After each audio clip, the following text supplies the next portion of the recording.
our black people. It's all about the unity. There's nothing they can do with us, so ain't nobody moving me. Warning. Stand by for countdown. Prepare audience for maximum impact. Full immersion begins in...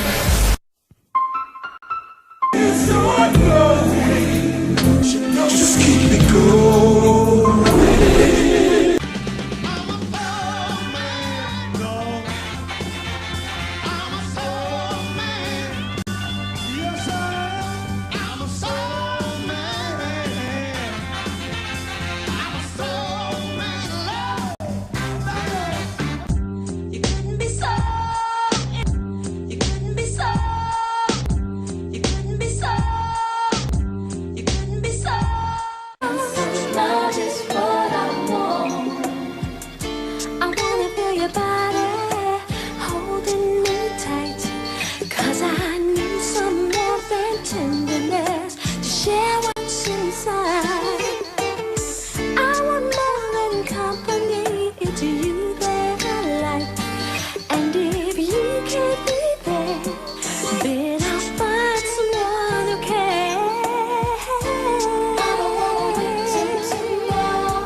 Throughout the history of the United States, the construct of racism was created specifically to oppress black people, to try to suppress our determination to achieve liberation. Like Angela Davis said, it's built into the system. Nowadays I can't believe what's going on in front of me. I don't want to watch TV and find another casualty. I don't want to read the news. My heart's already black and blue. I'm putting on my combat boots, cause I got an attitude. We're like soldiers forced to fight a war. What the hell? I can't take it anymore. Cause for so long we've been patient, now we're done. And don't you even ask me when did I become such an angry black woman.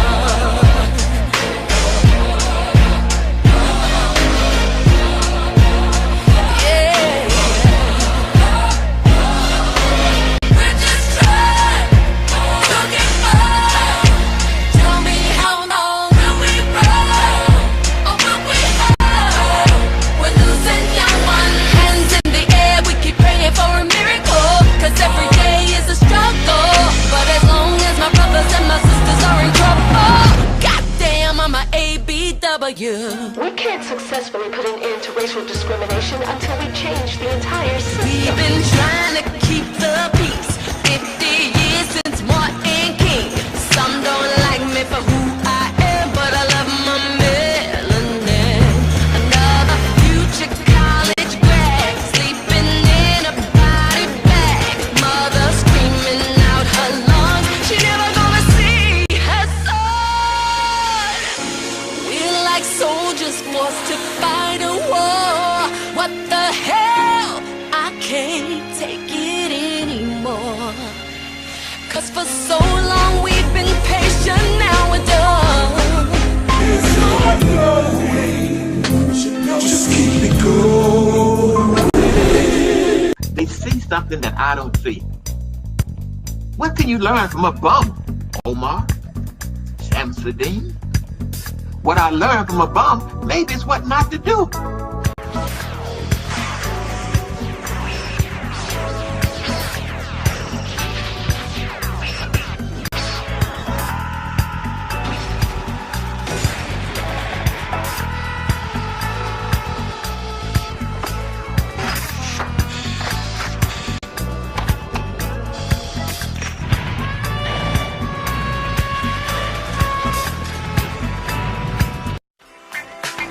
Nobody takes down Angel Snubbing Up 7 easy. There's a reason why, after 100 channels destroyed, Angel Snubbing Up 7 is still here. There's a reason why nobody want to get in a beef with Angel Snubbing Up 7. But you don't take me seriously.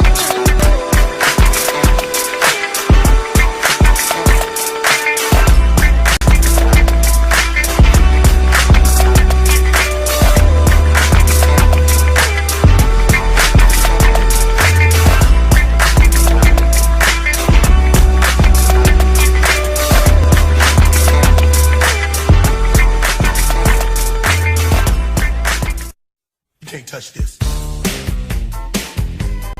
You can't touch this. You can't touch this. You can't touch this. You can't touch this.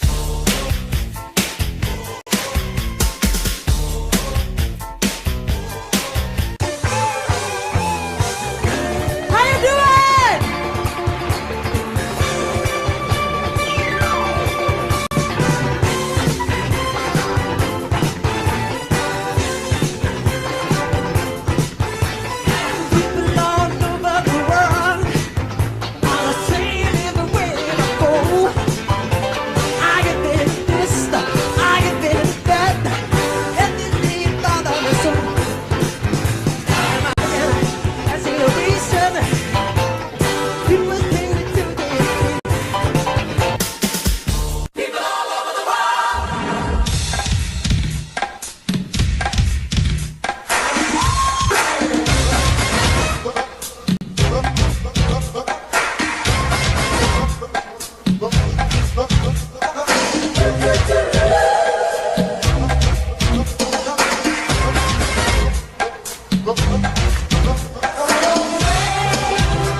See, they say that Angel Snubbing Up 7 don't care about the people.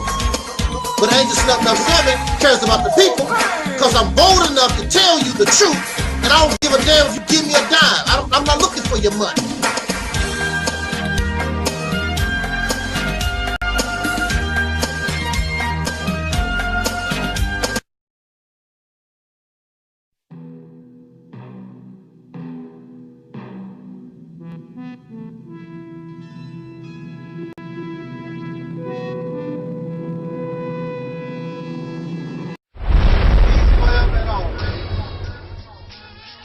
Black people, it's all about the unity. There's nothing they can do with us, so ain't nobody who.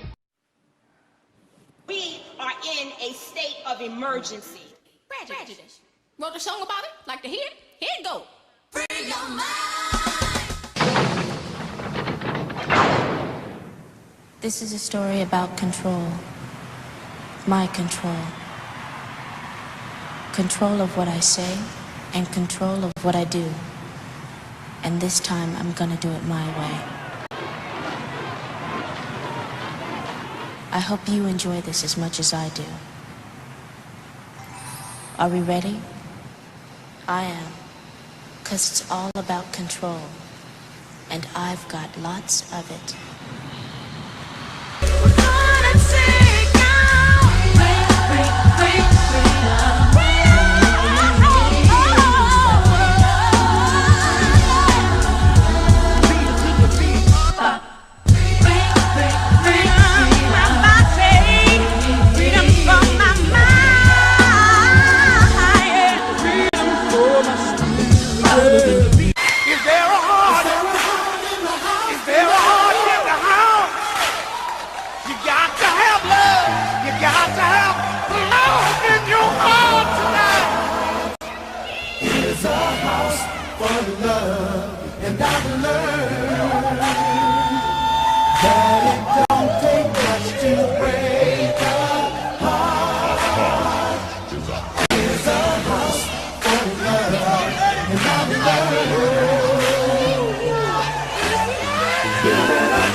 I've learned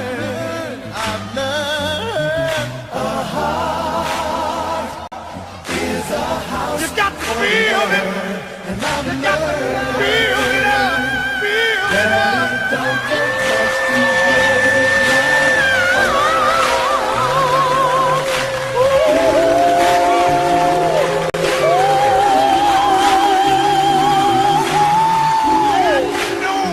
Let me know you understand.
Peace forever and always, and welcome to another edition of what we call the Reality's Temple on Earth Internet Ministry. I am the gatekeeper, host of this program, known here on social media. Wherever you may find me, I am known as the mighty Angel Snub 7. I am your soul brother, number one.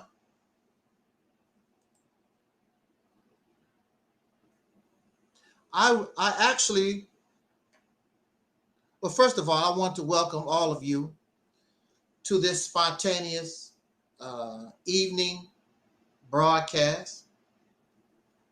It is always an honor that you would come and listen to us when we go live. Even our premiere rebroadcast. I appreciate you so much. It is always an honor that you would take the time out of your day to listen to somebody with 10 subscribers and I only get 10 views. Or nobody. I'm happy that you would do that. At least I can say at least one person listens to Angel Snub 7. Woo, these folks. Shout out to our chat room, Mellow Cap and Norman, the Deacons of Reality, and our sister of whom just lost a family member, her mother. We welcome back our sister Tangi. I'm glad that she's feeling better. And whenever you want to talk about your grieving process, Sister Tangi, you know, I'm always welcome. Actually, if you want to do it tonight, you can come after this broadcast and you can talk tonight if you want to. It's all, like they say, it's all gravy. Shout out to all our supporters. Shout out to our people who listen in foreign lands. I thank you so much. Because without you, none of this would be possible. And clearly, contrary to popular belief, clearly, there are those who, it doesn't make no difference whether you agree or disagree. There are those who wish to hear what Angel Snub 7 has to say. And clearly, they have been listening to Angel Snub 7, what I have to say, since 2007. Since 2007. And we know the only reason why my presence is not like others on YouTube is because of Google and their policies. But this is their platform. Also, we have haters. We have haters. There are those who wish they could be like us. Oh man, nobody want to be. Yes, you do. You wish you were strong like us. You wish you sounded as smart like us. And you could be. If you did not live in fantasy and fairy tales and outdated, archaic information, you could be, but you want to stay in the past. So those living in the past get left behind in the grave where you belong because you're dead. And dead folks are in the past. Dead people cannot come into the living, into the world of the living. So we cry when we lose a loved one because now they are of the past. They are memories. We will remember them, but they're no longer here with us. They are of the past. So it don't make no difference how great Michael Jackson was. He's of the past. He went into the past in 2009. He's the past. And we can love him in memory. but he's no longer here in our world. You know what to do if you want to go to his world. You can do that. You have a choice. You can do that. There's nobody in a hurry to go to that world. People talk about the spiritual realm, and people talk about life after death. But you don't see nobody in no hurry to go. Why? Because the world of the living is all that you know and all you will ever know, because once you go to that side, your happy ass is not going to come back here and tell us nothing. Billions of human beings and animals and plants have died on this planet. None have returned to tell or let us know nothing about the spiritual realm and the afterlife. These are stories to help us in the grieving process from losing somebody. Oh, one day I will see you again. One day we would be together. When is that day gonna come? When is the day gonna come? I haven't known not one person that has reunited with somebody that has left this life. Not one. The great magician Harry Houdini's wife, she put a candle in the window because Harry Houdini told her, if there's a way for me to communicate with you from the other side, keep that candle in the window and wait for me. And she did it for years. Until this day, she's gone. Harry Houdini is gone. The only thing left is a memory.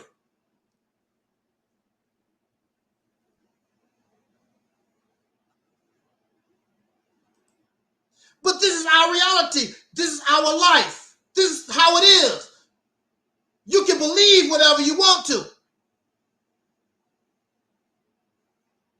But when it's your turn and our day is coming, so I don't know why we cry. We should be happy that they're gone, so now they don't have to deal with this no more. It should be celebration. You don't have to deal with this crap no more. I still got bills to pay. I still got hard-headed children I got to deal with. I got to go to work in the morning. I got to watch somebody. I got to keep somebody from carjacking my new car I just bought. We got all these problems, but those in the dead who are in the grave don't have to worry about the slander and the gossip and the hate and the racism and the war and the threats on your. They don't have to worry about nothing no more. You should be crying for yourself, not for them. Their journey is over. I accept reality here. So when the doctor told me, oh, you have cancer, I'm just like, oh, well, here we go. It's my time to go. And they were astonished because people don't react like that.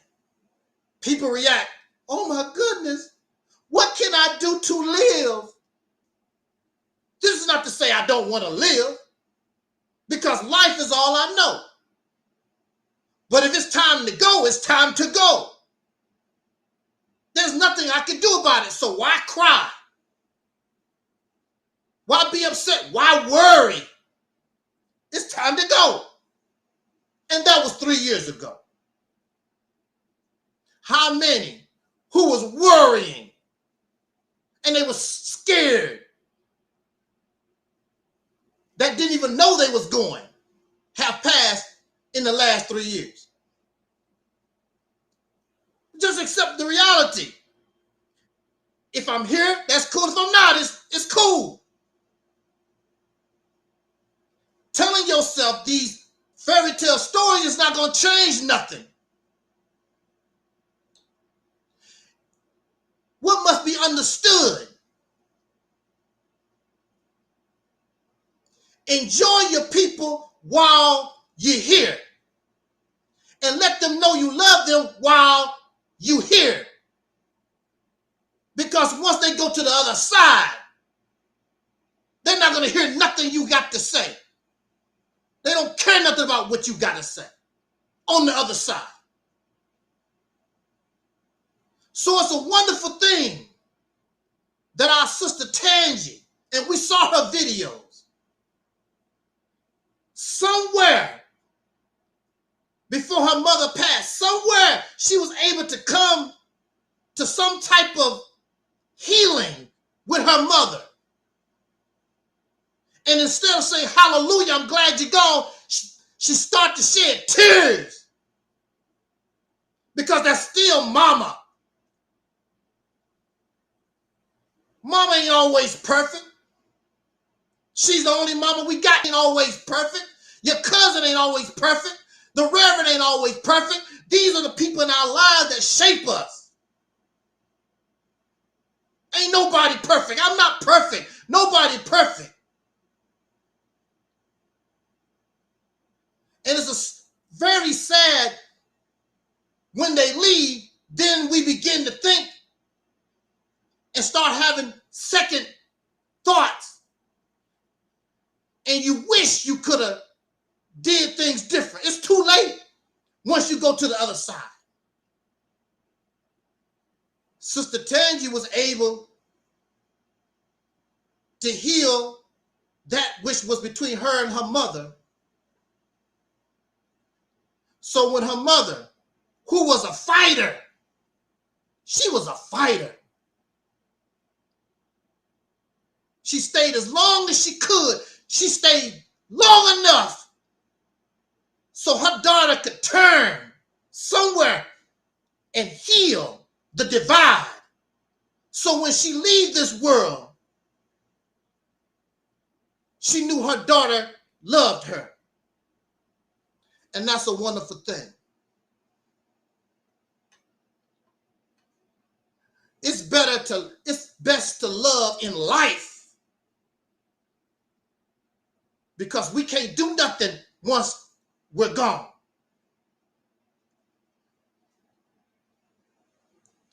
So I appreciate all of you who have joined me in this journey back to our reality, where we come from. All this other stuff is man-made from human beings' imagination because they were ignorant. This is what you have to understand.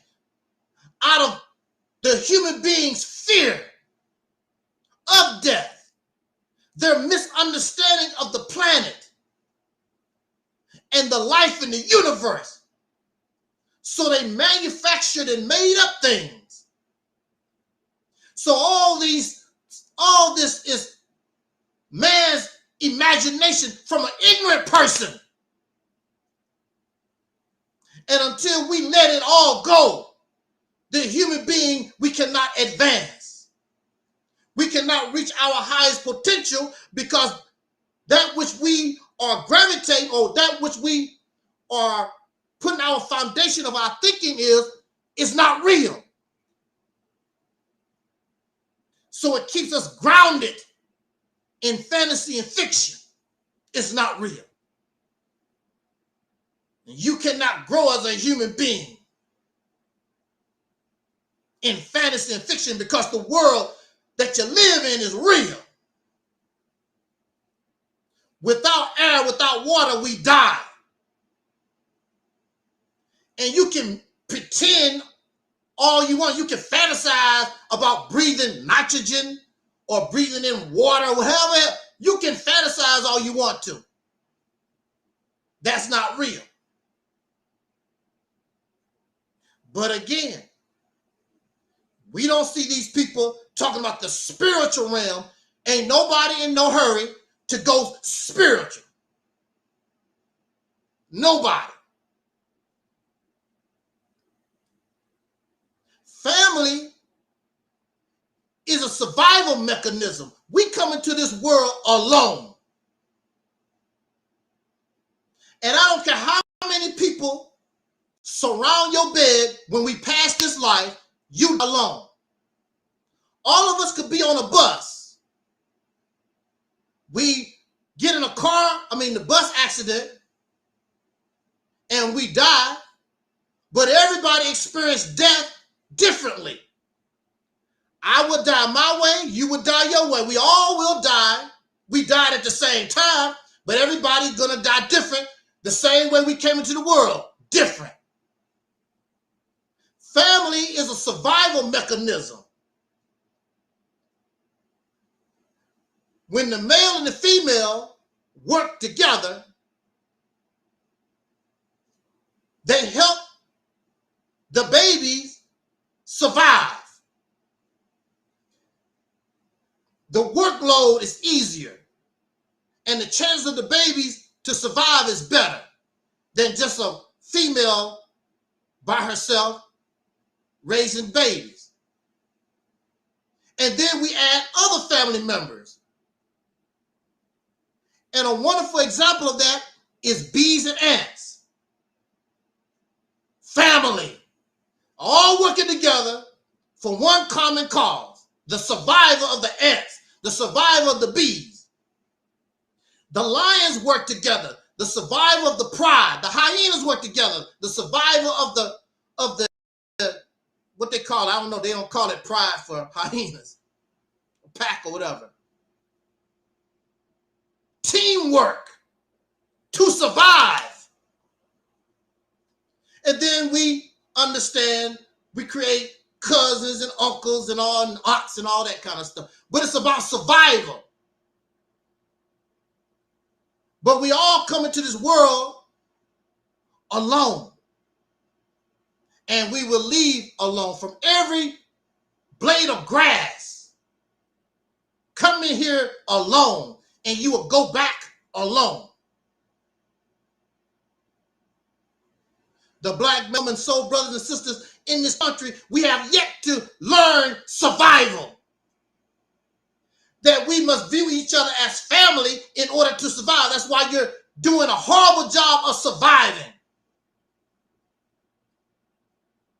When one family member is under threat, all of the family is under threat. That's why they don't mind attacking us, because we're not family. He don't believe in Jesus. I don't care. He married to a white woman. I don't care. You don't drive the right car. I don't care. And one of these days, you won't have to worry about that because you won't exist.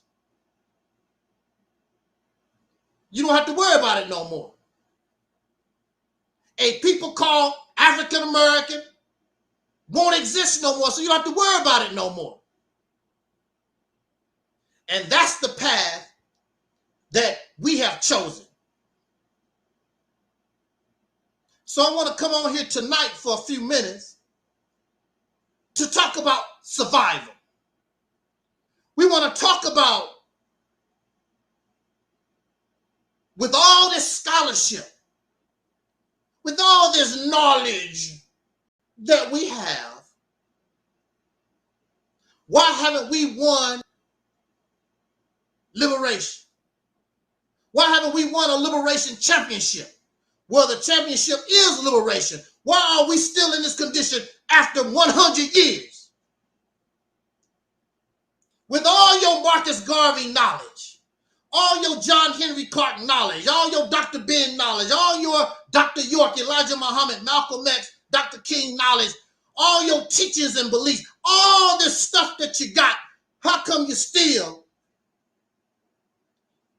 actually in a worse, according to Tim Wise, who is a Jewish white guy?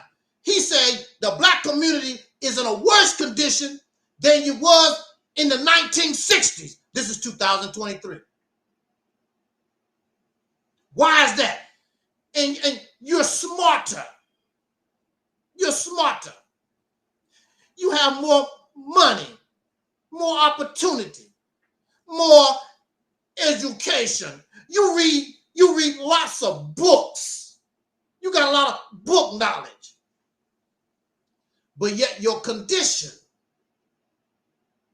Your condition should reflect your incredible intelligence, your incredible knowledge, your understanding. Your God should put you in a better place, because some of y'all believe in God.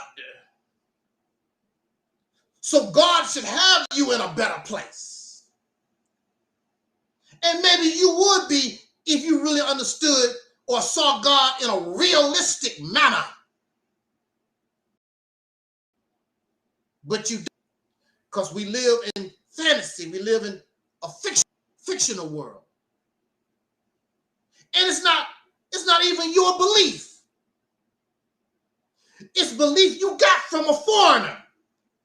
Because ain't no God, no prophets ever came to the black man and woman in America. Your God comes from foreigners. Whether it's somewhere in Africa somewhere. The people don't have your names at all. You're not mentioned in their books. It's their God, it's their belief. Allah belongs to the Arabs. Christianity comes from the Middle East somewhere over there. I don't even know how the hell did the Europeans get it? Because nobody in the Middle East named John, Luke, John, Isaac, and Abraham and all that stuff. We don't have those kind of names over there. We don't think about stuff like that. How do these people get those kind of names? And we do know in Spanish, Jesus is pronounced Jesus, pronounced Jesus. We don't think about where these things come from. If you was left alone, you would not have a God. You would not be talking about no spiritual realm. All this stuff is what somebody gave us, sold to us. None of you can say that God or a spirit came to you. I've heard no baby. Yes, I did. I heard a baby. Because the baby, at a very, very, very young age, was taught Christianity. But I'm talking about there's no child that's taught that can say they believe in any God. There's none. They just go out and want to play. They don't mention Allah. They don't mention Jesus. They don't mention Yahweh, Yahshua. We as babies don't mention none of that. We was all taught that. We wouldn't be thinking about that. I wish I was a child and I wasn't influenced and taught none of this.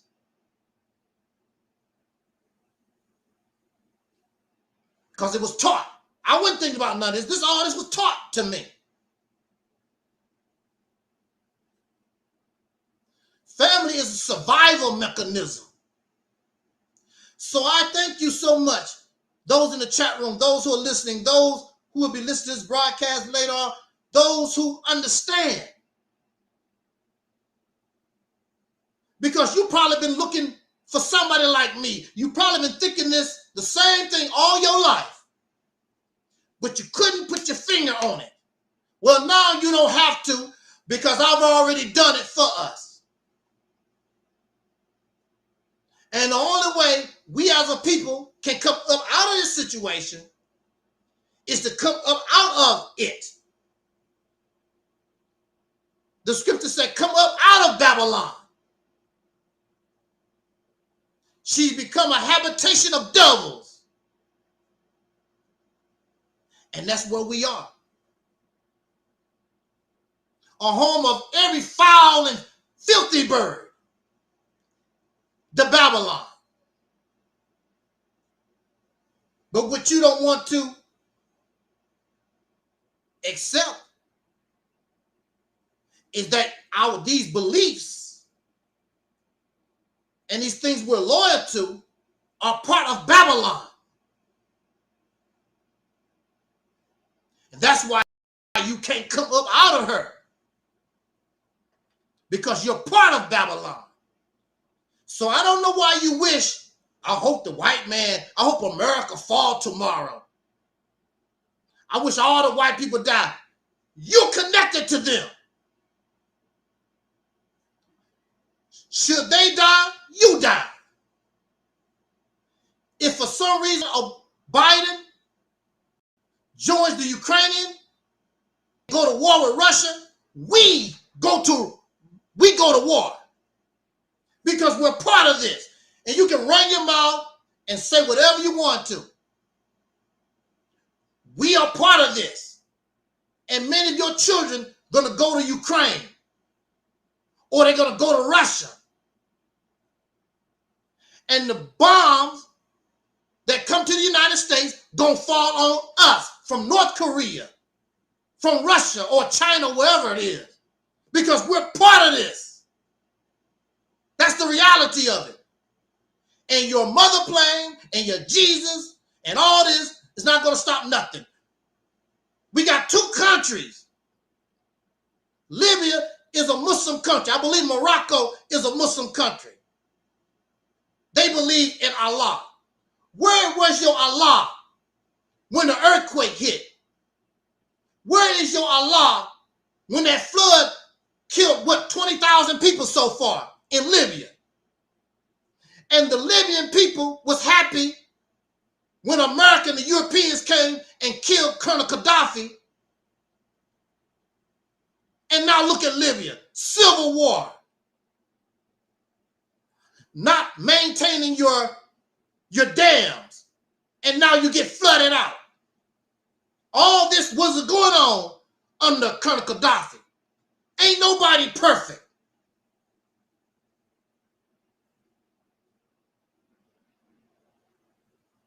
You thought things was going to get better. See? So now the Libyan people are paying the ultimate price, crying and suffering. None of that was going on when Colonel Gaddafi was in power, regardless to his faults or whatever he was doing. Now look what you got. It's a mess, I heard, in Libya. And Libya is part of Africa. I don't hear none of these Pan-Africans, pro-black. I don't hear about them running. Let's go to Libya. Fake ass. Since you so damn smart, take your Pan-African ass over to Libya and help them because you know it all. Take your Marcus Garvey philosophy ass over there and tell them how to get their act together in Libya. That's part of Africa. When you say Africa, you talk about the whole continent. Libya is part of Africa, North Africa. Go help your brothers and sisters. Go help your African family. They're not going to do anything. You can't even help your damn self.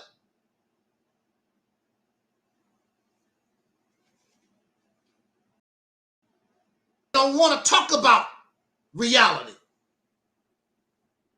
They still crying for Allah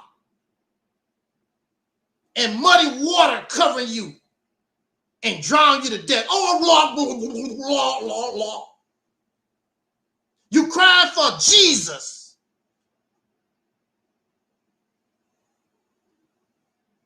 Earthquake and the stones busting you upside your head. Oh, Jesus!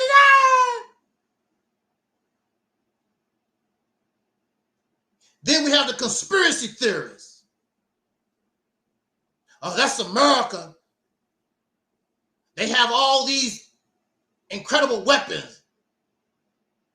They shake the ground and whatever. No proof. They might have weapons like that. It's a possibility. But unless you know for sure, it's a conspiracy. And how do you know? How do you know all this? And what idiot is going to use that kind of weapon against on their own people like that? Oh, they want the land. It's called, what they call it? Public domain. Public domain been taking people's land way before these weapons y'all claim that can control the weather. public domain?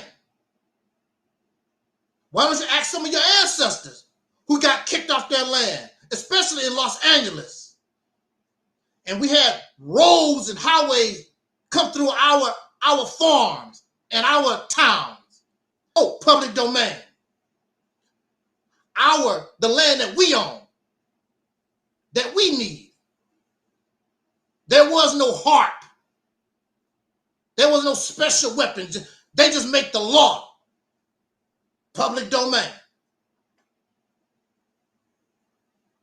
And even Caucasian people are affected by public domain. You can go to states like Iowa and Nebraska, and a lot of those farmers and people out there, they have big old signs on their land saying no to public domain.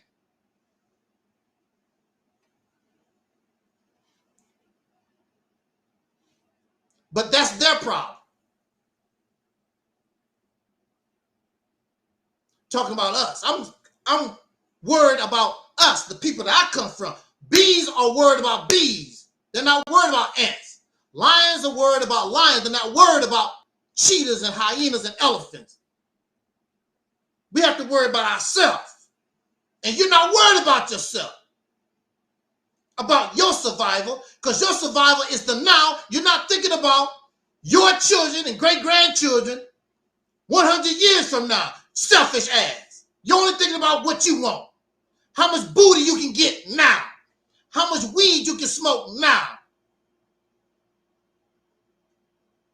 The now, what you want. When you are in a family, you have to take consideration of family. Ask anybody who has a large family. And you respect and love everybody. So you're gonna have to maintain, you have to look in a manner, okay, so-and-so is allergic to peanuts, so they can't have peanuts. So-and-so don't like bananas. So-and-so is a vegetarian. She turned vegetarian yesterday. It's very difficult when family is diverse. That's why when you listen to all these black conscious people, they want you all the same, so they don't have to worry about that diversity. But that's the black man and woman in America. That's soul brothers in this country. We are diverse. They want to try to turn us into what they want us to be. Never gonna happen. Never. And you can try all you want to. Never gonna happen. And you too cowardly, and you don't have the guts to put yourself in power to make us do anything. Because to do that means you gotta challenge the man that's in power right now, and you ain't gonna do a damn thing. So all this is basically like a religion. It's a religion. They've turned black revolution, they turned liberation into religion. I believe we can do this. I believe we can do it. It's about belief. It's not about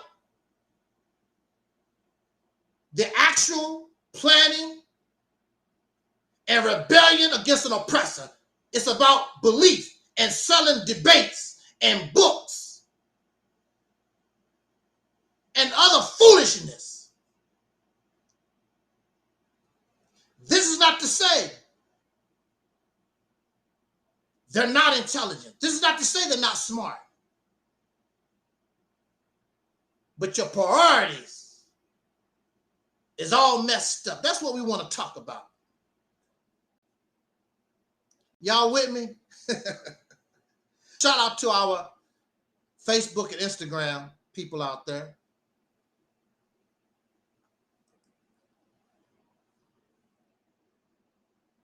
I know. This is like medicine. And a lot of the medicine that we take tastes horrible.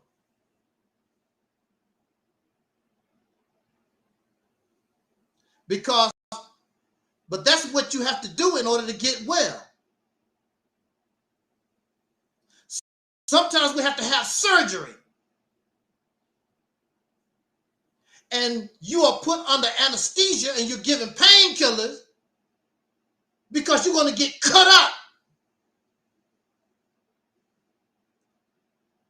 But that's what needs to happen if you want to live. You're having surgery because you got a problem. So I got to put on a mask and we got to go in and cut this out. And it's going to hurt. We are the surgeons. The reality is, temple on earth, we are the doctors. We are the surgeons. So when we take out the scalpel and bring it to these people who are sick with cancer, sick with disease, and we begin to cut, it hurts them to their core.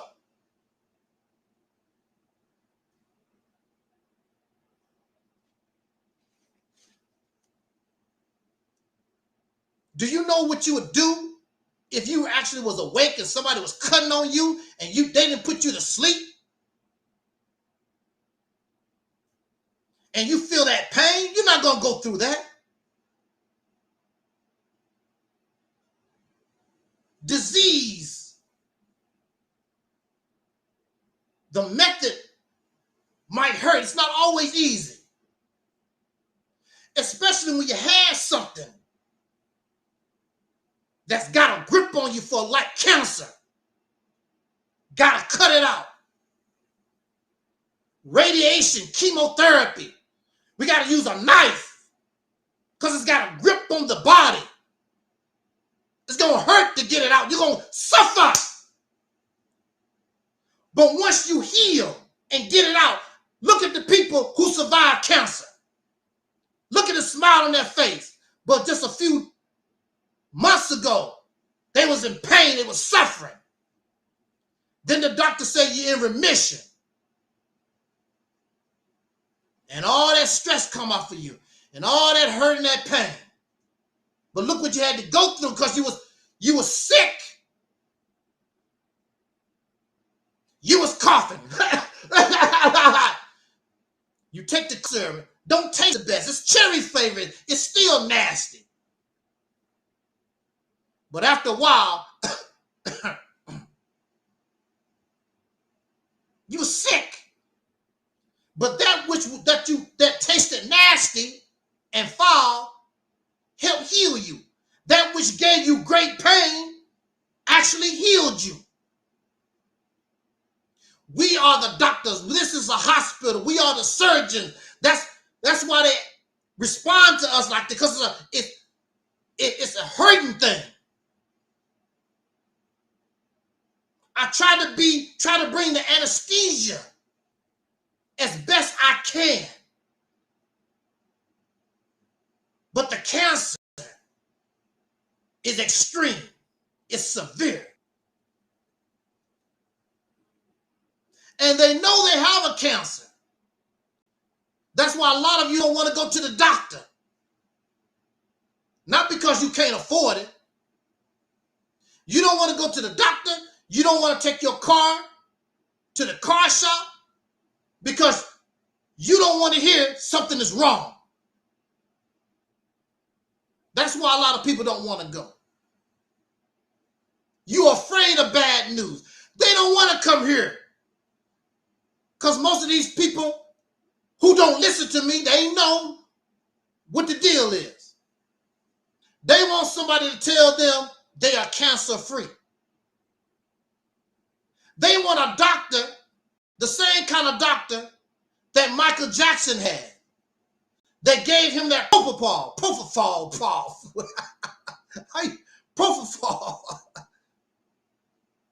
that kissed Michael Jackson's backside. And Michael Jackson is dead because instead of healing Michael, they made him more and more sick because he wanted to sleep. He wanted to feel good. When the only thing he had to do was stop doing what he did, take your ass to bed. You're a millionaire. You don't have to get up and go to work every day. Why don't you lay around and rest? You don't have to go on tour. You don't have to deal with this. No, I would rather take the drugs. Also, some of us, we cannot stand pain. So as soon as we get a headache, we start popping pills. We don't give our body a chance to do nothing. As soon as we get a headache. And I look at Michael Jackson was that way. He couldn't no kind of pain. It's sad. Some of us cannot stand any kind of pain.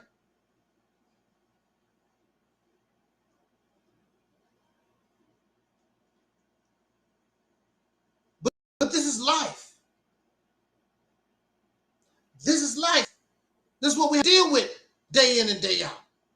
It's the reality of what we have to deal with.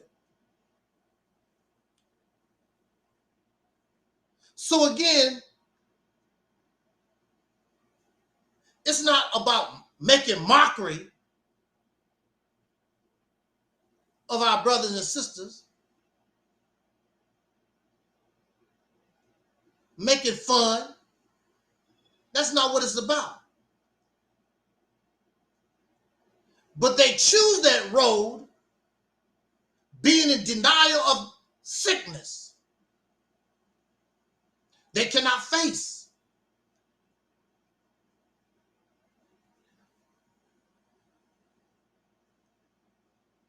Okay.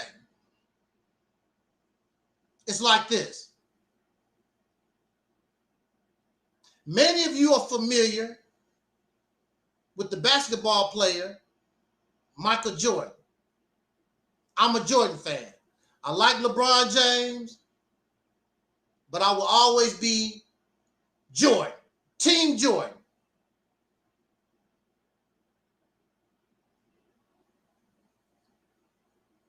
But Michael Jordan, if it wasn't for somebody to talk to him, he would never have gotten a championship at what he was doing. There's no doubt Michael Jordan was a great basketball player. There was no doubt about that. 55 points, 45 points, all by his little self. Winning the slam dunk contest, whatever, the MVP for 2 or 3, 4, 5 times. I don't keep it with the stats and all that kind of crap. I don't do that. It ain't that serious.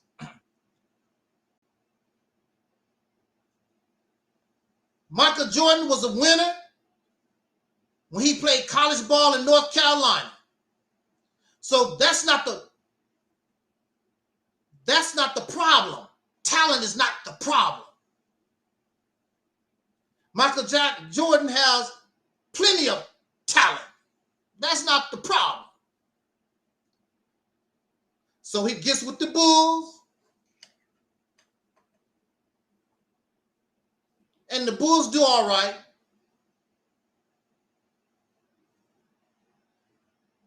Michael Jordan gets all these points.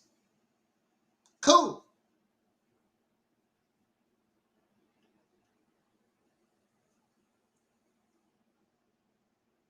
But Michael Jordan, the individual, basketball is not an individual sport. An individual cannot beat a whole team. It takes a team to deal with a team. And at that point in time, Michael Jordan was all into Michael Jordan.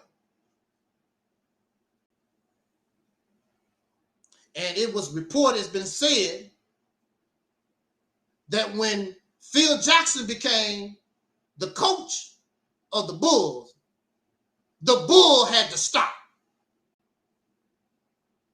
And he sat Michael down. Had to have a talk with Michael Jordan. We all know you. We know that you're great, sir.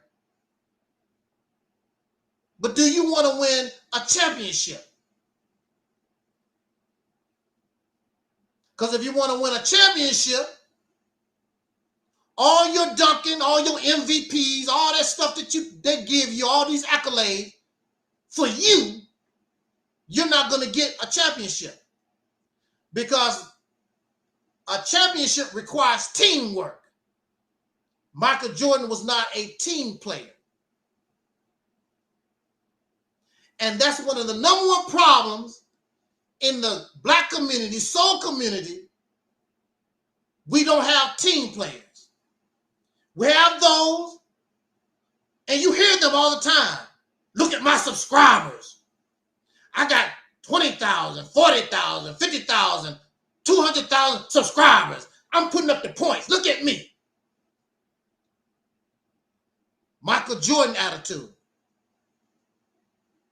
You winning for yourself, but you're not winning for the team. Because all of them will say, and all of them will agree, what is the ultimate goal supposed to be? Changing the condition of the people. That's what they say. Liberation of the people. That's what they say.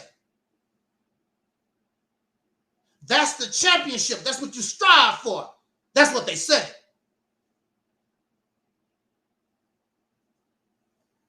Dr. Claude Anderson spoke about racism, and he called racism is a team sport. Until we learn how to play like a team, we'll never win. Never. You'll never win. Because this is a team sport.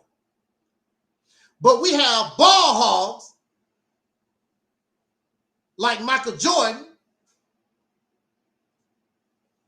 who want to keep the ball in their hands all the time. They don't want to pass. Now, we love basketball, black folks. We love basketball. But we don't see this struggle like a game of basketball. Because you got to pass the ball. And we don't want to pass. Because I'm great. I'm Kobe. I'm Michael. I'm Shaq. I'm LeBron. That's who I am.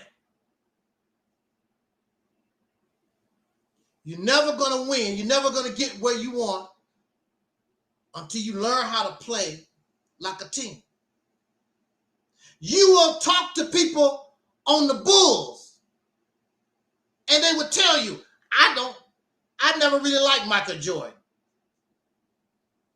And they still don't like Michael Jordan to this day. But they say, I'm glad to play with Michael Jordan because Michael Jordan can get me the championship ring I want. What is it that you say you want? I want liberation. What you want? I want a better condition for the people. That's what you said that you want. So we need a Phil Jackson to come to the Michael Jordan and say, look, man, you great, but you're not playing team ball. So Michael Jordan is either going to keep doing what he's been doing, or Michael Jordan has got to change and understand that his behavior is not correct. That's your problem. We can't tell nobody in this black conscious community anything because they don't believe nothing is wrong with them. They cannot accept correction from nobody, even their own. Even their own, they cannot accept correction.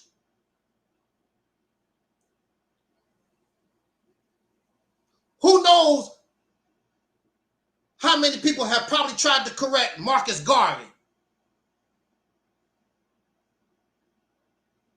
Or you are Asian, you a spy.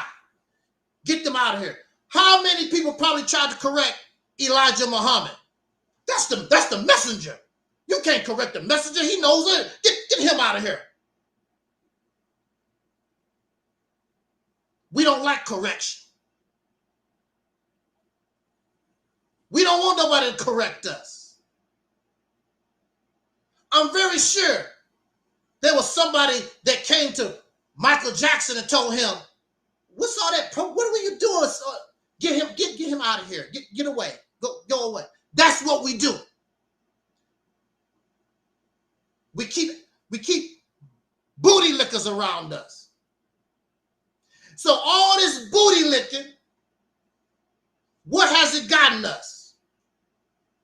Because there's nobody on this planet that cannot be corrected. Nobody. A lot of us, when we get in leadership positions, a lot of us, we get this know-it-all attitude. Nobody can't tell me nothing.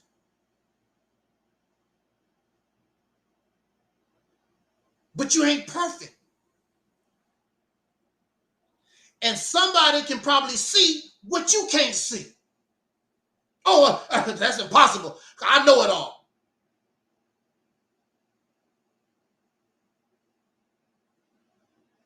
When you are at war and you have this kind of attitude, people die immediately. If your sergeant said goes here and you tell the sergeant, sir, I don't want, with all due respect, sir, I think if we go over there, that's not a good, I know I'm the sergeant. So listen to this man, his whole platoon get wiped out. One of the people in the lower rank saw something that the sergeant couldn't see. Like everybody is stupid. And that's how they look at us. Oh, they stupid, or they don't know what the hell they talking about. That's how they look at us. We can't see nothing. Because we don't agree with the things that they say, what they believe. So we stupid. We don't know what the hell we talking about. So they keep walking and getting blown up on these landmines because nobody can't tell them nothing. Hey, there's a landmine. I'm going on anyway. Can't tell nobody nothing. Hard-headed. And some of them, you will listen to them. Some of them sound like I do right now, but they don't take their own advice because ain't nothing wrong with them. Something wrong with me. Something wrong with you. Ain't nothing wrong with them. They know it all. We cannot accept correction.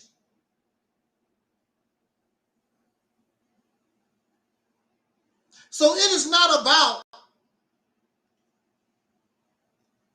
being jealous. It's not about being a hater. Phil Jackson making his money. He's a coach. He's going to get paid, well, to a certain point. He's there. He's supposed to help the team win. He has no reason to hate on Michael Jordan. He's not playing the ball, the basketball. He's a coach. His job is to help the team win. He understands that this man has the talent to take us to the championship. I know I need to get him right in order to get us there.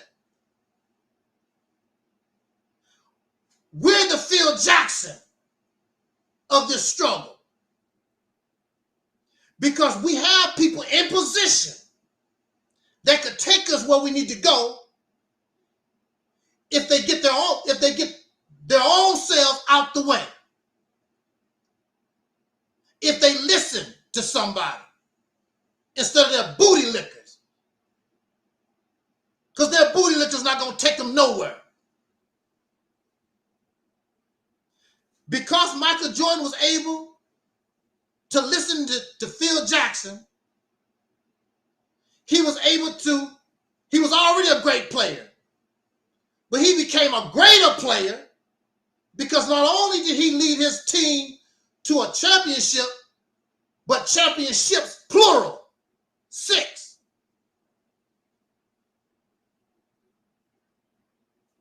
He became greater, a greater Michael Jordan.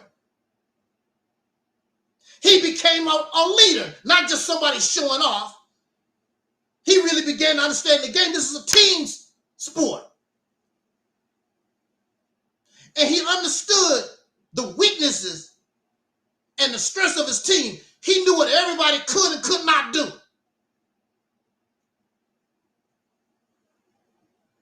And that's what basketball is all about. Knowing what your team members can and cannot do. And put them in the position so they can get an opportunity to put some points on the board. It's not all about you.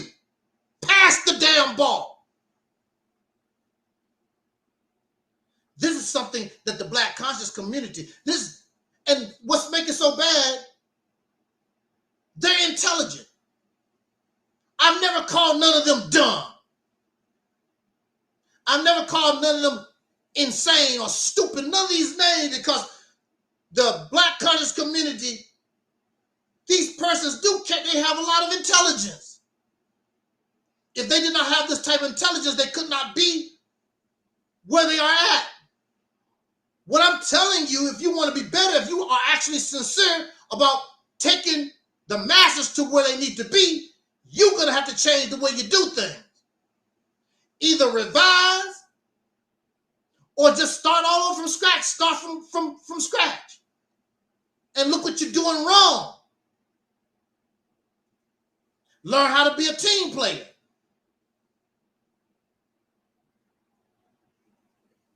Nobody is perfect.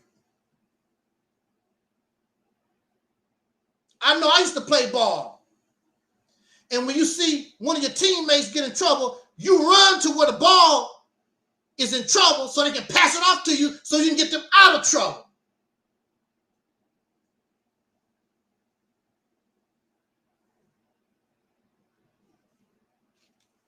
We act like we don't know how to do nothing. This is why I get upset with the Black conscious community. Somebody like Minister Louis Farrakhan, who knows how far he could have took us. It's too late now. It's too late. For him, because he's up in age. It's too late. But it's not too late for that organization if they truly heeded the call and began to understand you need to do things differently.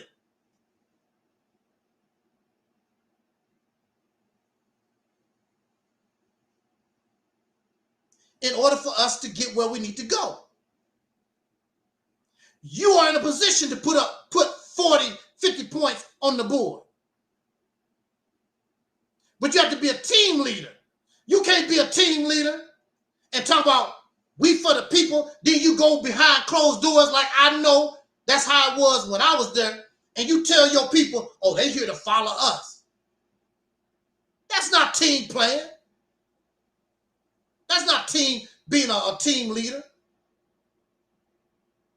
Maybe that's another reason why some of these people didn't really like Michael Jordan. Maybe that's what he was doing. So, yeah, it's all about me. That's not being a team player. We did this as a team. It don't make no difference if I put up 100 points and you only put up 2. When we won, we did it as a team. Selfish.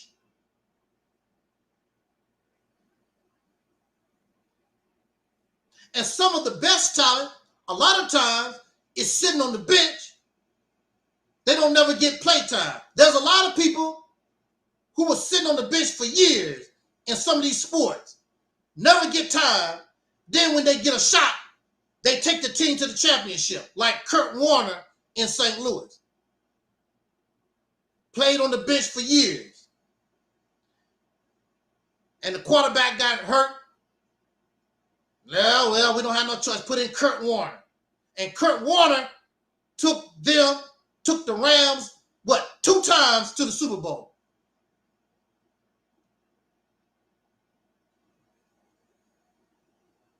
We don't know how to play as a team. Pass the ball. We ball hogs. We know that you can play. We know that you're good. But all that doesn't mean anything. Charles Barkley was good. Never got a ring. I'm not saying that Charles Barkley wasn't a team player. Everybody can't get a ring like that, especially you playing and your opponent's Michael Jordan and the boys. your chances of getting a ring is bad. The probability is low. So all I want to say tonight, for all those who keep talking about Angel Snuffing Up 7 is a hater, Angel Snuffing Up 7 is jealous, I don't care about that. I don't care about who get the credit. You are some talented people, and you really don't know your potential because you only concentrate on yourself. You don't know how great you really are. Like Michael Jordan didn't understand how great he really could become when he began to stop thinking about himself and become a team player. Now he really began to show his true greatness. Same thing with LeBron James and all these others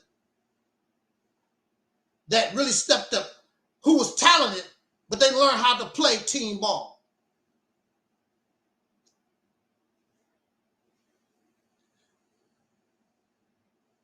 Another mistake that we make is we choose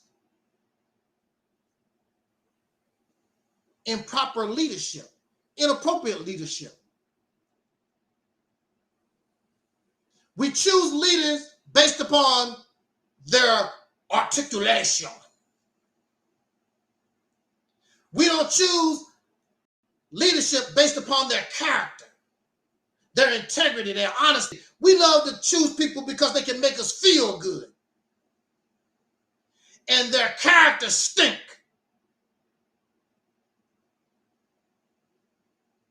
And even when you see that they are a scammer, you still support them. And then you keep talking about, I wonder, how come nothing getting done? You chose a scammer?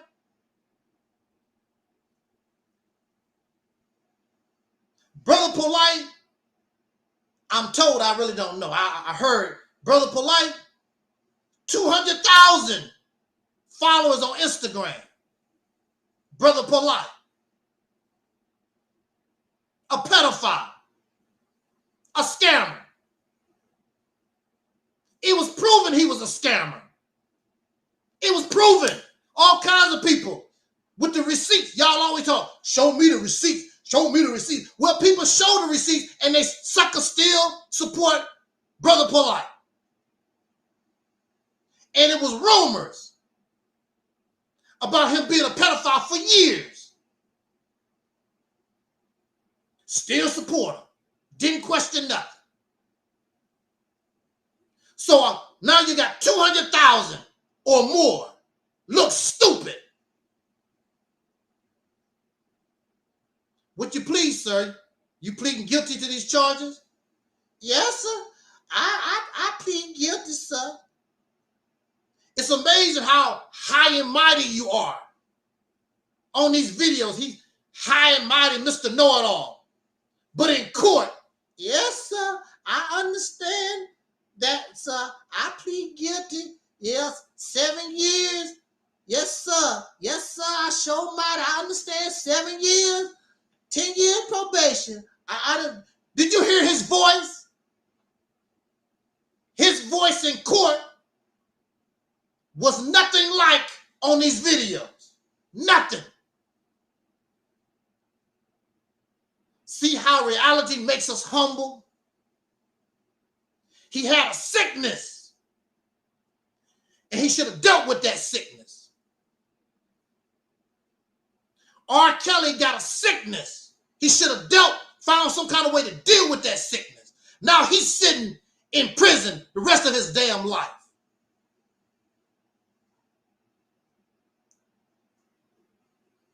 Brother Polite, he's been in jail before.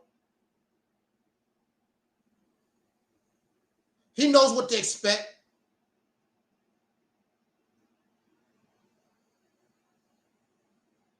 but it's a different situation.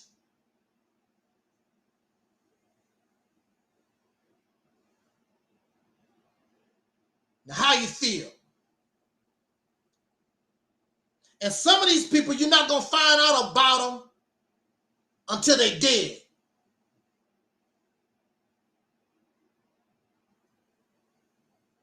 Elijah Muhammad was not dead. And it was true. Messing around with young women outside of his man. It was true. Wasn't no lie. And you still have these suckers to this day trying to defend that. They wasn't teenage girls.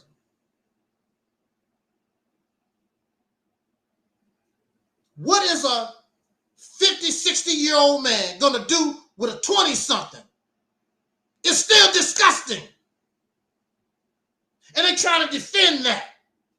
You're not going to get nowhere with that type of attitude. You deserve to be in the position that you're in forever. Because you're damn sick.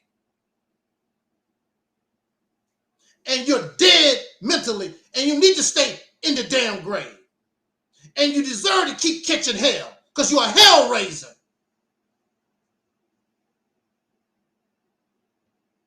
You deserve everything that you got. I don't even shed tears for us no more. Because we deserve what we get. You asked for it, you got it.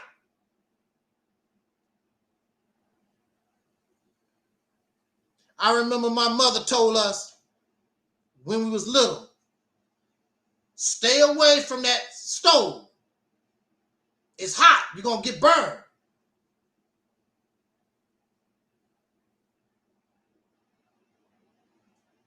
My little sister ignored. I do what I want to do. Whole arm got burned up. And if you're living with my mama don't take people to hospital. My mama don't take you to no hospital. So my sister probably got a 3rd-degree burn all the way down her arm. The only thing my mama do is grab some alcohol, throw it on there, and wrap it up with tear some old clothes up for a Band-Aid or whatever, a Band-Aid, wrap that up, take your happy ass on. That's what happened. Now, you know in your house, if your child was burned, 3rd-degree burns or whatever, chances are you're going to the ER. In my house, you will never see an emergency room. What you're going to see is a bottle of alcohol. That's what you're going to see. So you know I was a tough little guy growing up. Because when I got hurt, you just was in pain. My mama, grandfather, nobody taking you nowhere. You lay your ass there on the ground till you heal. And if you're bleeding, you'll get some alcohol. You'll get some alcohol and a rag and wrap it around you and go about your business. My baby sister was riding her bike and she flipped on the bike and fell and burst her mouth open. All her lip was hanging out. Blood was going everywhere. Did she go to the hospital? Did she go to the ER? My mama got the alcohol. Got the alcohol and tore up some rags, threw the alcohol. My sister, and wrapped it, put the rag in her mouth, go about your business.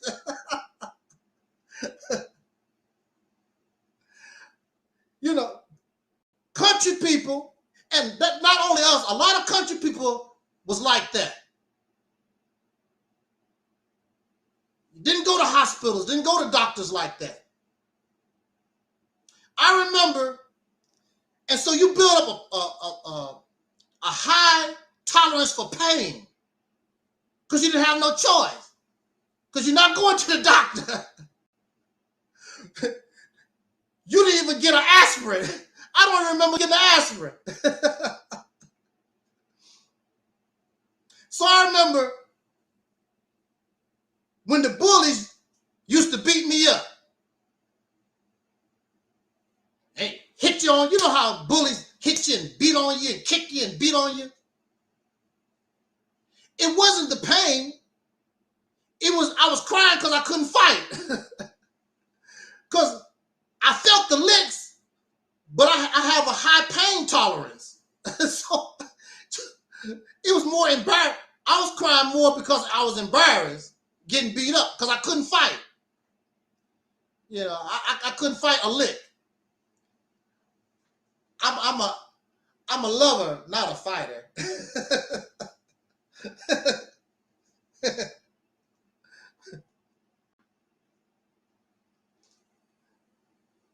So,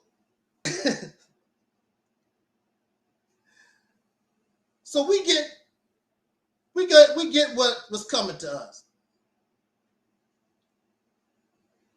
Michael Jordan listened to Phil Jackson and went on to be one of the greatest to play the game.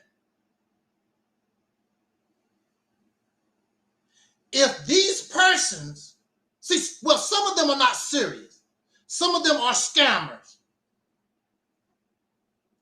But there are a lot of them who are truly sincere about changing the condition of us as a people. They are the Michael Jordan. We are the Phil Jackson. Because we see your error. I'm not your booty licker. Phil Jackson was not Michael Jordan's booty licker. He was there to give it to him straight. I'm not here to, you don't impress me. I'm going to tell you what you need to do if you really want to be for real great. This little fame and fortune that y'all got, that ain't nothing. Can you imagine the kind of power, the kind of influence what you could do if we implemented something like the Mississippi campaign? Take control of a state. But we can't do that unless we are united, unless we play as a team. That's the only way.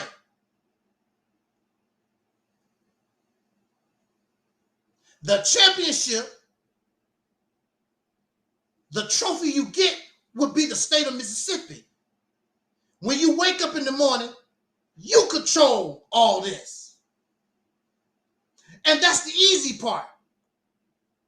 The hard part is once you get it, can you keep it? Because you're going to have all kinds of folks, including other black people, that want you to fail.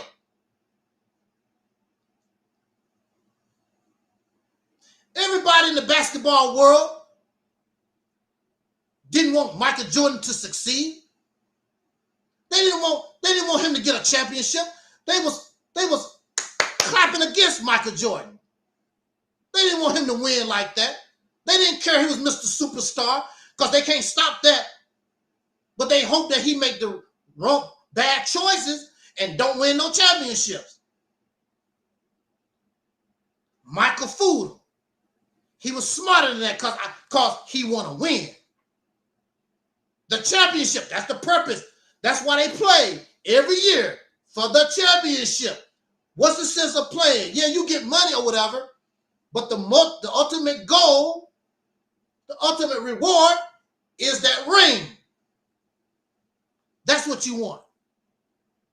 What is the ultimate goal that these claim that they want? What is the ultimate goal? They claim they want us to be a free people, a liberated people. How are you going to do that?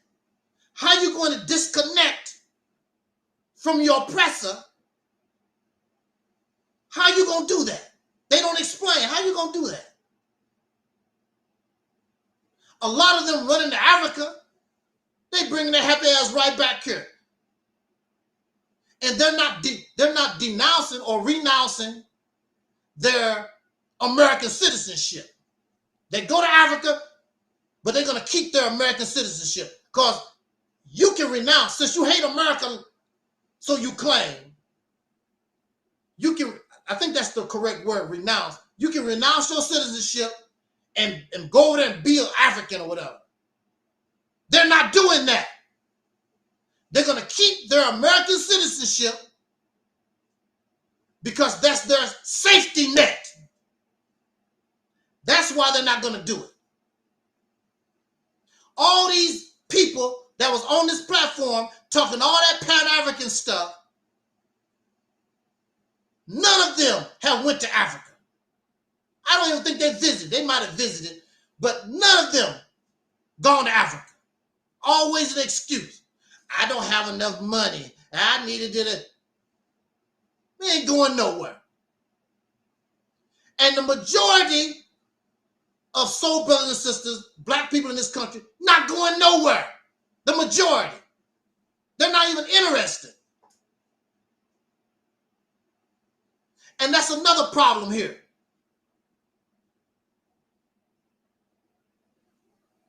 They don't even know who they talking to.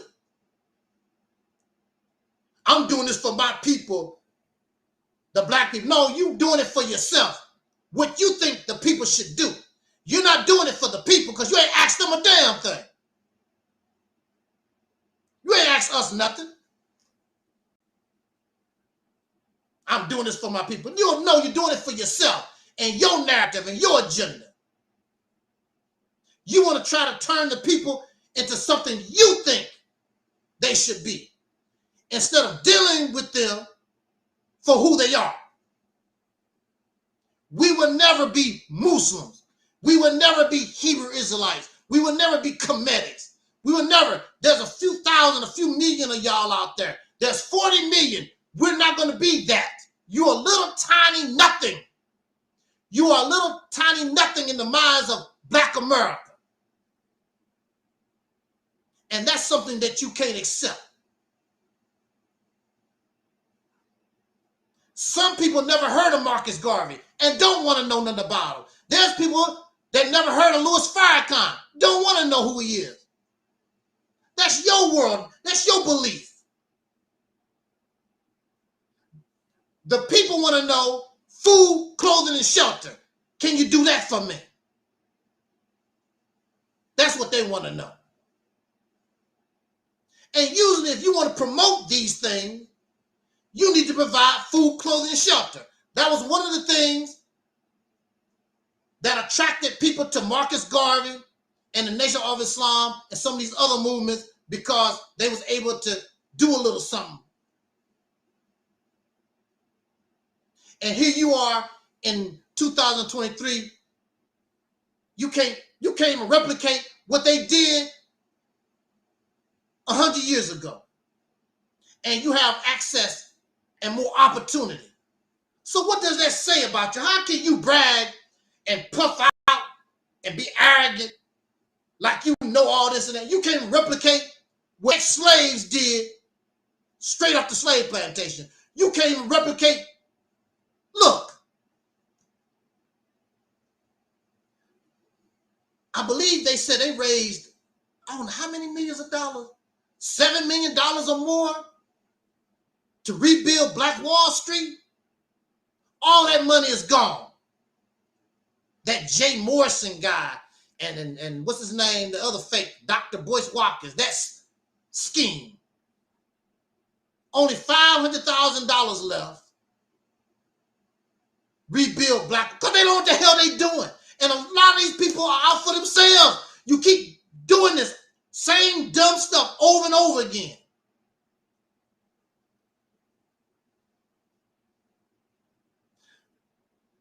It's being reported. Brother Ben X is part of a Ponzi scheme. That's what a lot of these people, they call it these Ponzi schemes.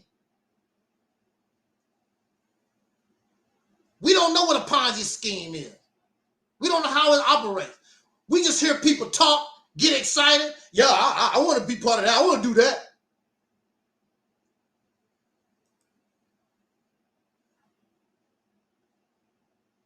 We get emotional over stuff.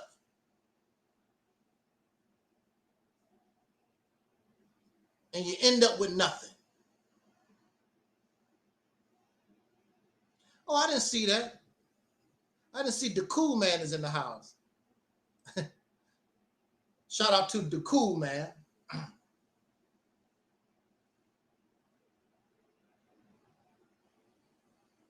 I look like a fool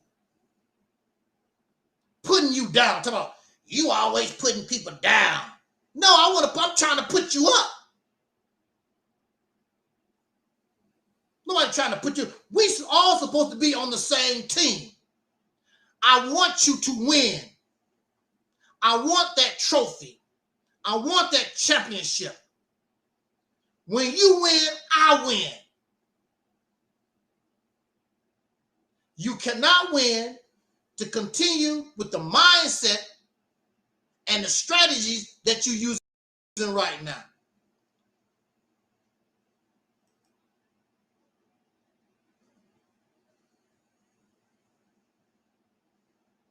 Are you winning? That's why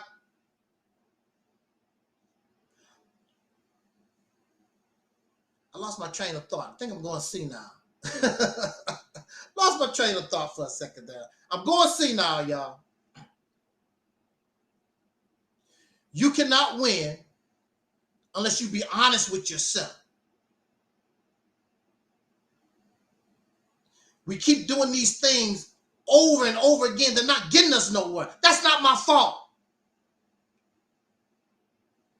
And then people talk about the little things they do and try to over-exaggerate it.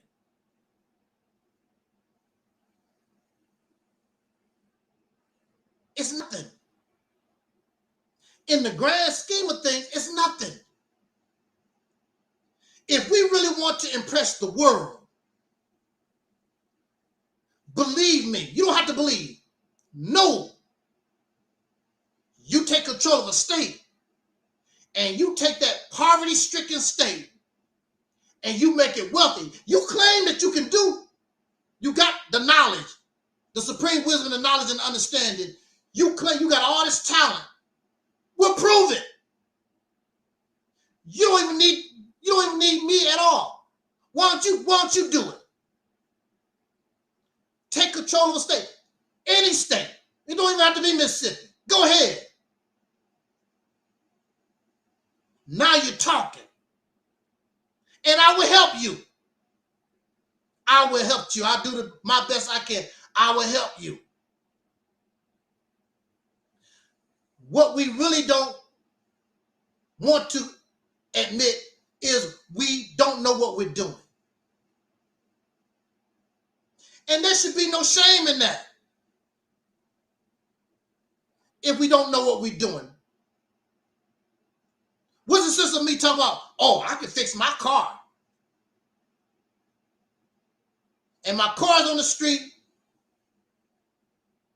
3 months later, it's still on the street. 6 months later, 2 years later. Hey, why your car on the street? I'm still working on it. Apparently, I don't know what the hell I'm doing. People that know how to fix cars, that car is not going to be on the street like that. You're going to hear that engine, boom, boom, boom, boom, and it's going to be gone. You don't know what you're doing. Why don't we just admit we don't know what we're doing? But I'm here to tell you, because I have, unlike some of y'all, I have learned from my experience. We know what to do now. And we got to do it big or don't do nothing at all. If you don't do it big, you might as well not do it at all. See, the reason why you got to do little things is because you're not united. You're not a part of a team. So you dribble the ball by yourself, and you don't have to pass the ball to nobody because it's on. So you go make your 50 points, but you don't win the championship. So what's the sense of doing all that and you will never win the championship?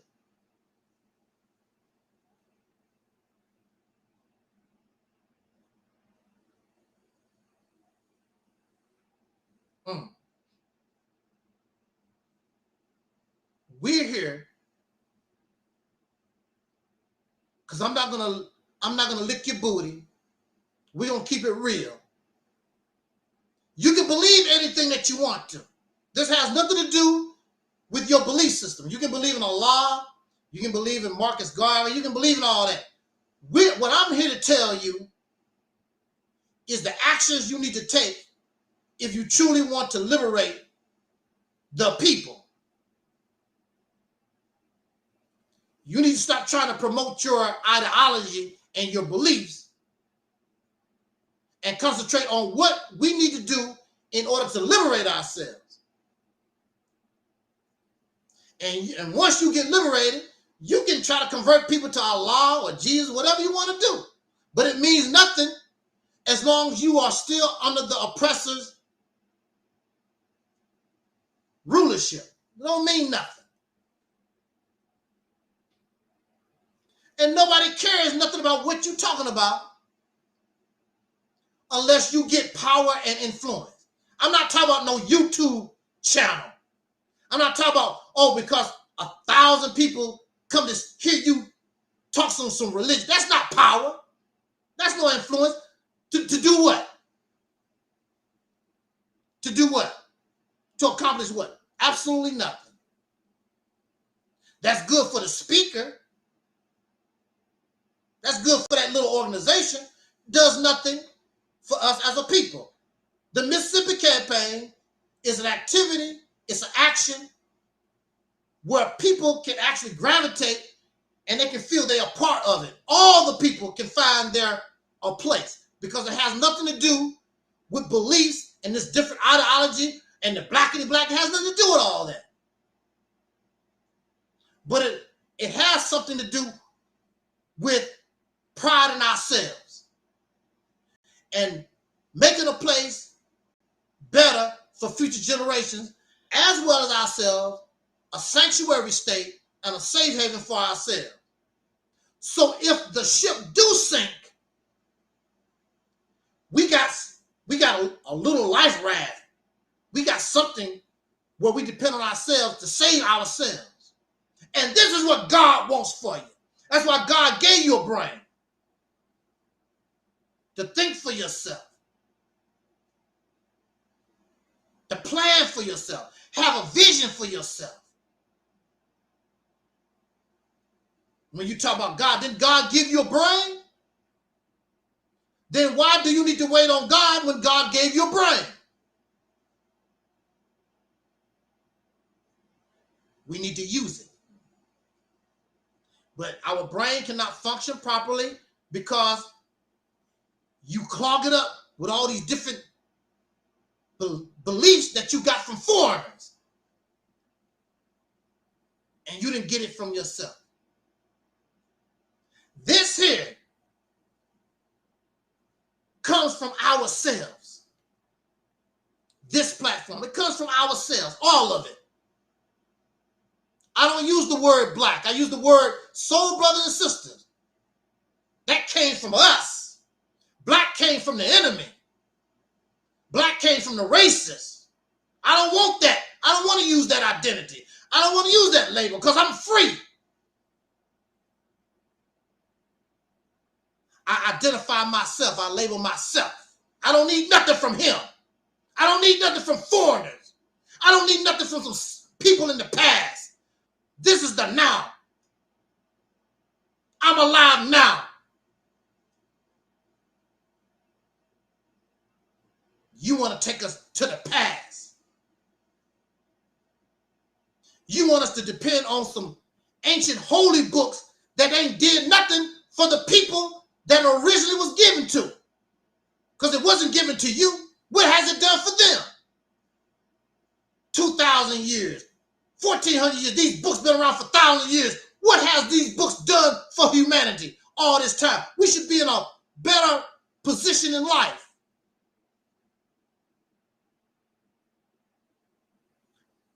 Half the population of human beings on this planet believe in some kind of God. And look at our condition as human beings.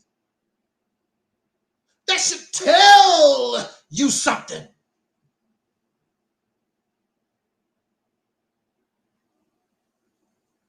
You just ignore reality. You just ignore the facts. You keep talking about the truth. But even your scriptures say, you should know the truth. It shall make or set you free.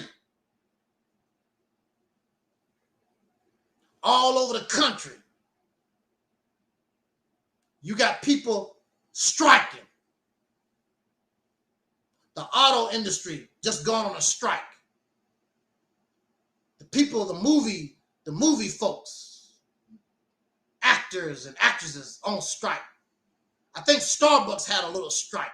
People striking. Because these suckers don't want to share the wealth.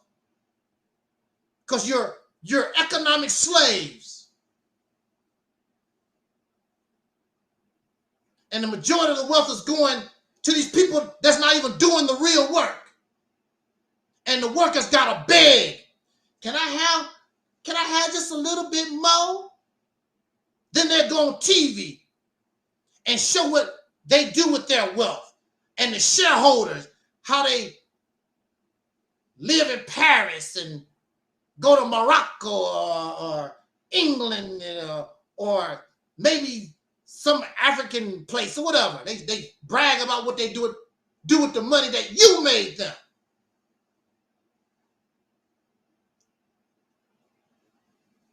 And these black businesses ain't no better. They only giving their employees the minimum. They the same way. And you will see them, showing off their money too. So,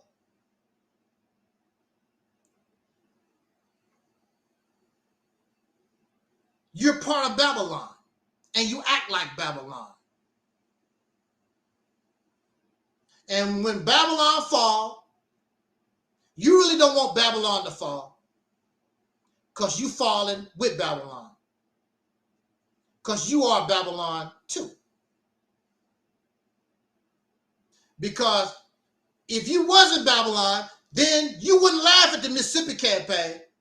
Because the Mississippi campaign is an activity to create a life raft, a safe haven sanctuary, so that you can have some kind of opportunity to save yourself when Babylon falls.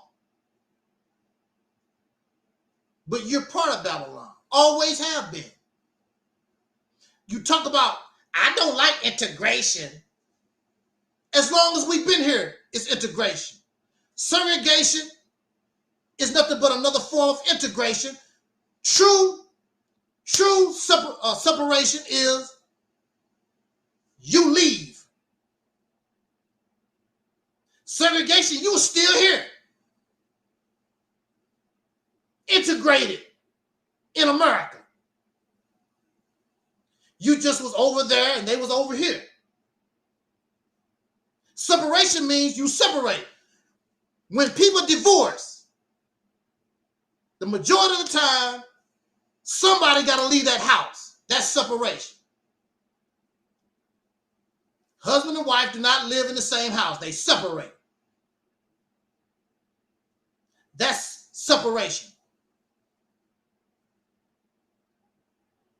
You still here.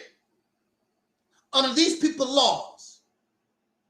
If we're going to be here, at least we should be put ourselves in position so we can make some of these laws ourselves. So we can control something. You control nothing. No laws. No resources. No nothing. Why are y'all listening to these leaderships that's not guiding you to power? because they don't know how. And they don't want to admit they don't know how. None of them can bring their so-called solution here and put it up against the Mississippi campaign, and they think they're going to win. There's no competition. They're not going to come here and try. They're not going to do that.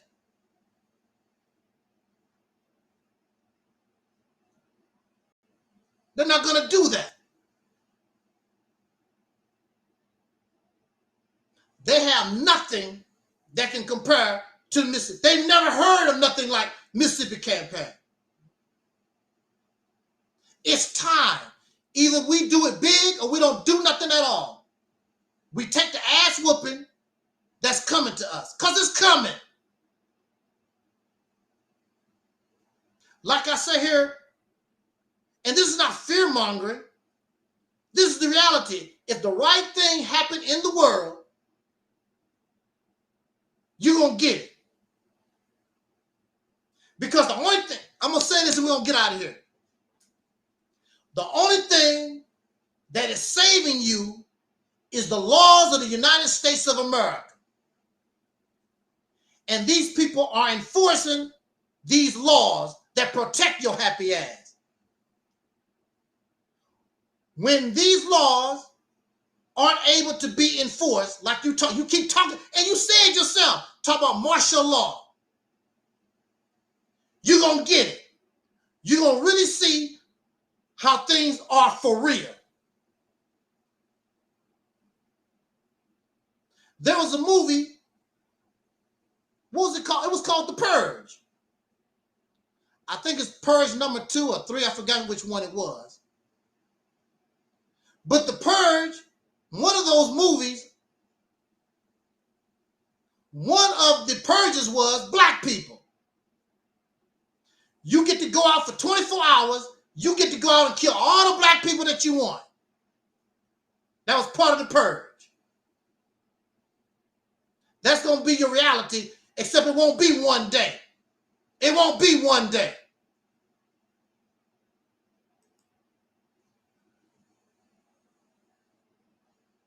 If the right thing happened in the world, the only thing protecting you, all you that make mockery of the Civil Rights Act and you make mockery of all the things that our ancestors ever done to try to make it better for your ungrateful ass, you're going to find out the hard way. You're going to be wishing for the Civil Rights Act. You're going to be wishing for affirmative action. You're going to be wishing for all that stuff you make mockery of. Bunch of ingrates. And all this black power stuff ain't do a damn thing for us.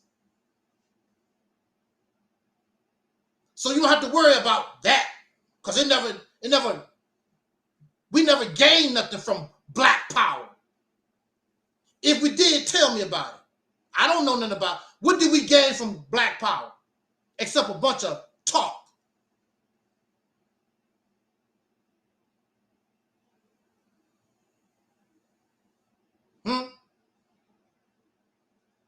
So,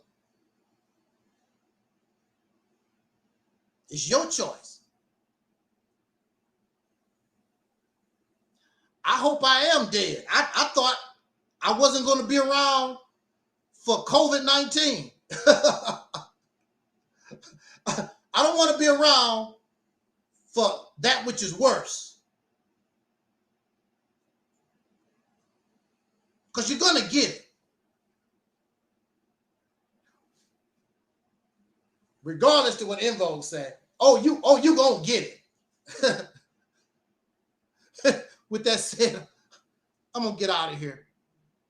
I just wanted to get that off my. I was going to just do a 15-minute video,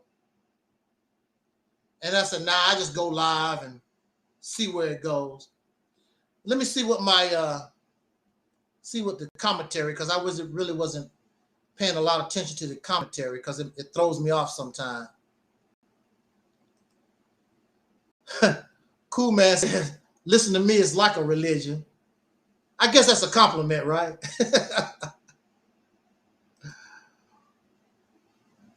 Free your mind, Soul Liberation Day 2024.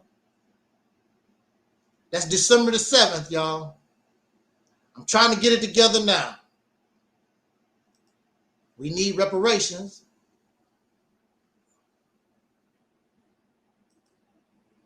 I'm way behind in the comments, because I know I talked about cancer a long time ago.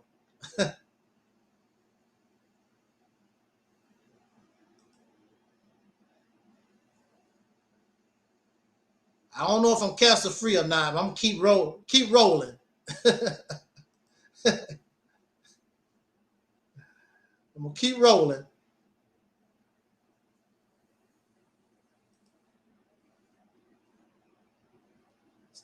And of course, support Operation Exodus Mississippi campaign.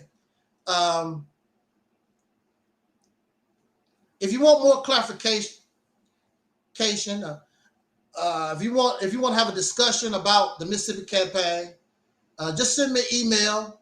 You can come on here and we can talk about it. But I would like for you to have some knowledge. Show me that you're serious about the conversation. Go to the Facebook, Operation Exodus Mississippi campaign, or you can find some of the videos that we talk about the Mississippi campaign. Because I'm not going to keep talking about the Mississippi campaign to every Tom, Dick, and Harry.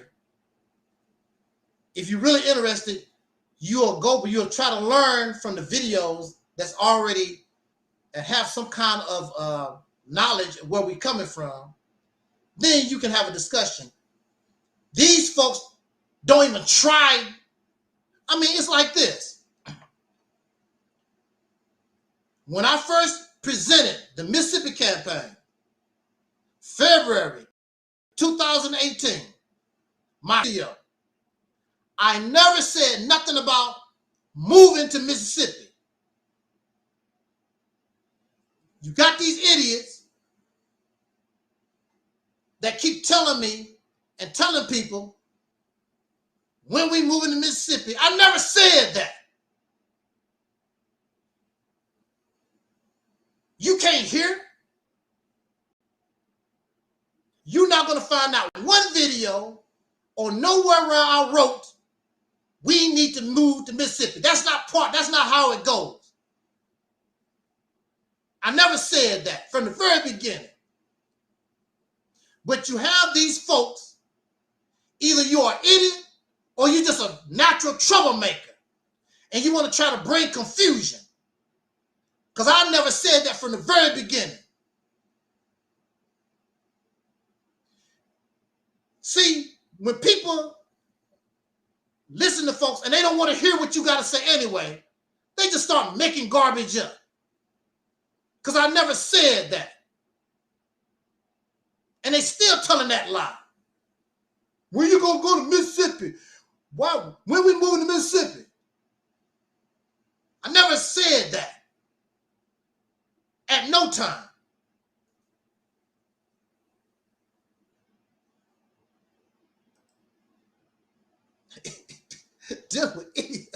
Oh, you gonna get what's coming to you.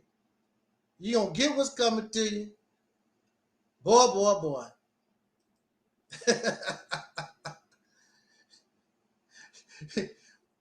It's amazing how people supposed to be so intelligent, so stupid. I mean, really idiots. They would try to hang with me on Facebook in the chat room, but they won't come here. Like I'm gonna bite. I don't bite, but they know they're gonna get it. You know you're gonna get broke down. You don't want nothing. They don't want nothing. You don't want none of this. Because you know it's medicine. And you know how it is when you try to give some children medicine. Come on, baby, take the Come on, baby, your stomach hurt. This is good for your stomach. The child rather the stomach hurt because they know the medicine tastes bad. I cannot help because this medicine tastes bad. I cannot help because we need surgery. You take the medicine, stay sick. You don't do the surgery, you die. It's simple as that. So it's up to you.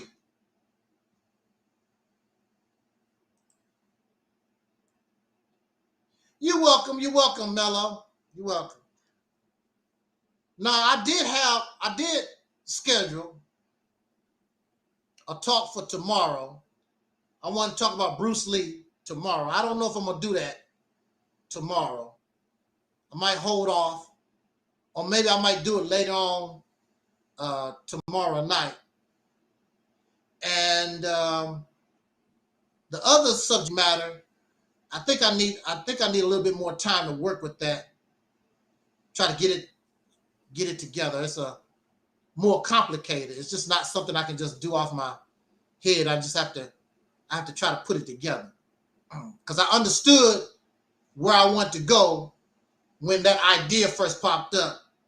But as time goes on, you sort of lose it. I'm gonna try to, what I'm thinking about right now, it's just not ready yet. So I might do the Bruce Lee on Sunday and hold off on the Inquisition, the Black Inquisition, a little while, maybe during the week, or wait till next weekend or something like that. I'm not really sure. Maybe I might do a spontaneous broadcast when I get it together, because like we said, tomorrow is not promised to nobody. So when we have an opportunity to do something, we need to get it done.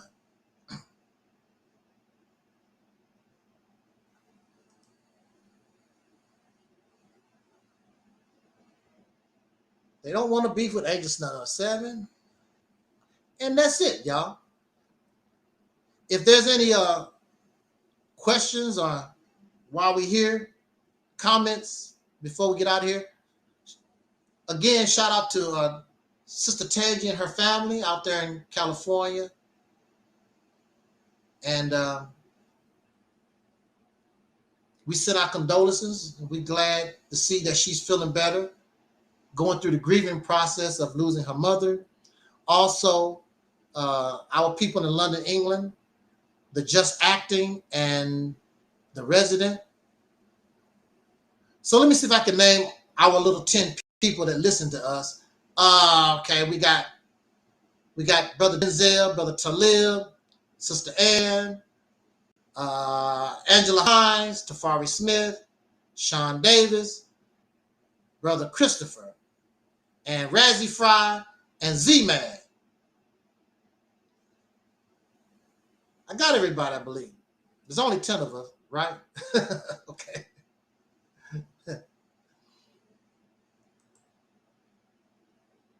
So on that note, until next time, y'all, I'm Angel Snub 7. This is the Reality Temple on Earth. And that's our, oh yeah, why do I keep forgetting Phil? I keep forgetting Brother Phil. I don't know why. Phil Fox. Shout out to Phil Fox.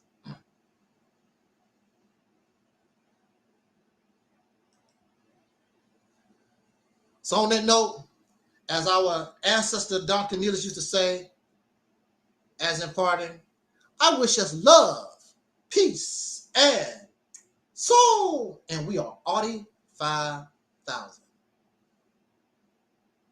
Where's one of these I want to use?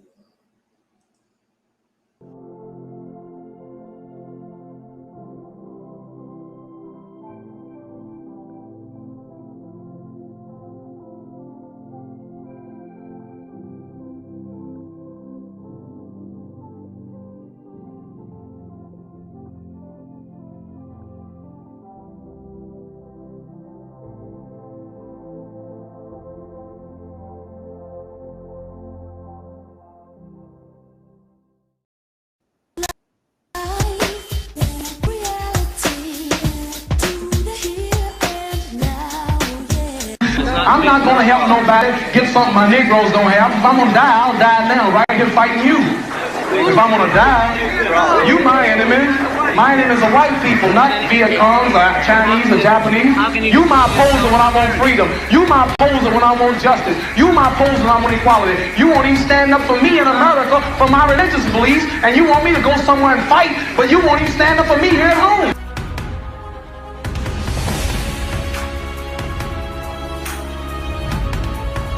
No, I don't worry. I tell you, I'm a man who believed that I died 20 years ago. And I live like a man who is dead already. I have no fear whatsoever of anybody.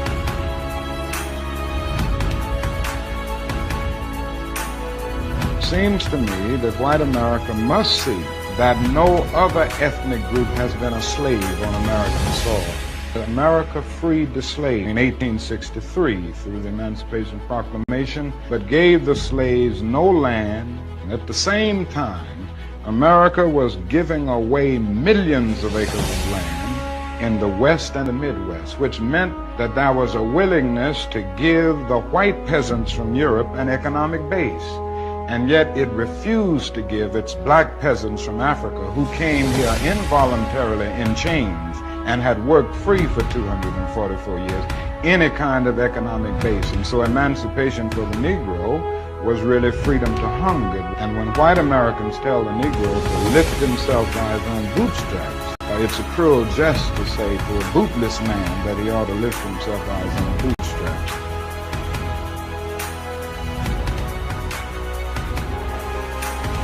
I'm saying that the Nation of Islam should evolve into what we call the realities temple on earth.